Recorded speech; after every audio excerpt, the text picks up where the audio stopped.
some opening comments from you. Just tell us about your race and what you're feeling right now.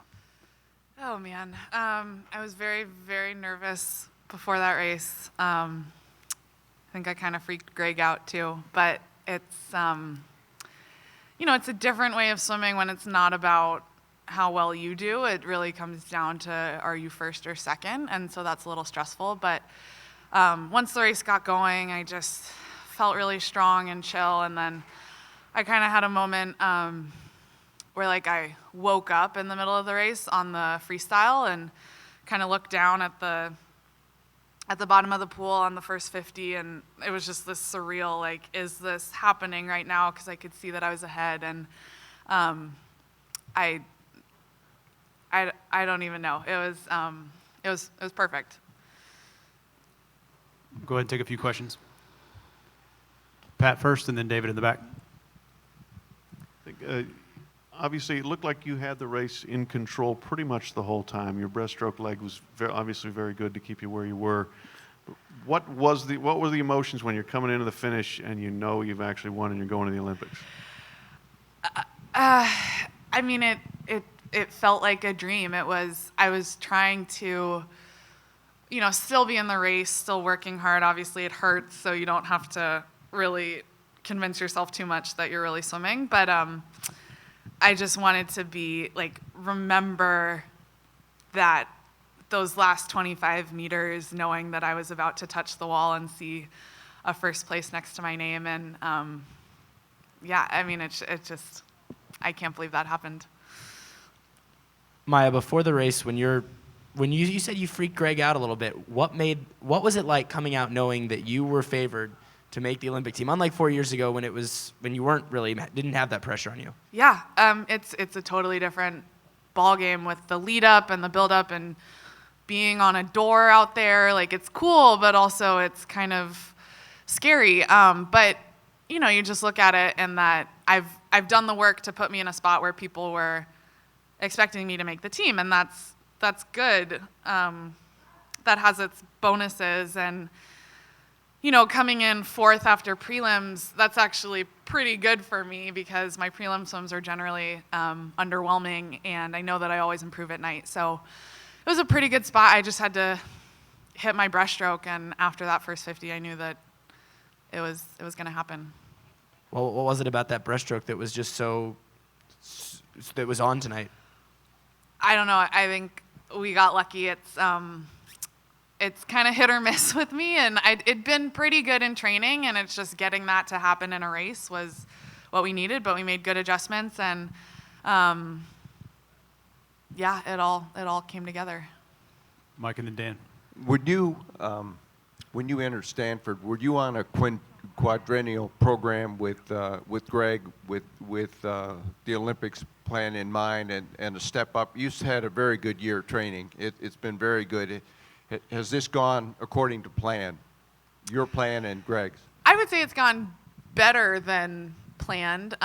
When Greg took over in 2012, I wasn't expecting to swim past 2014, my senior year. And because Greg is Greg and he's a genius, slowly but surely he convinced me, 2013, my first full year with him, I had my breakout year, I would say, and then it's just gotten better from there. So we didn't lay that all out when our first meeting in 2012, but it's just kind of been a slow building to getting to this point. Have you gotten better because of the Durden Cal influence on Greg?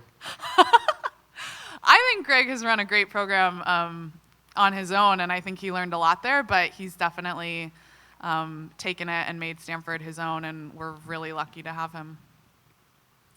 Mike, can you talk a little bit more about the difference between 4 years ago and now, where you've gone from challenger to champion, and just how tough that was on you mentally, just throughout even the last couple years now? Yeah, to go from kind of being in the mix and getting fourth but not really feeling that close to then now winning, it was almost in a way less stressful going into these trials because I just felt so much more prepared.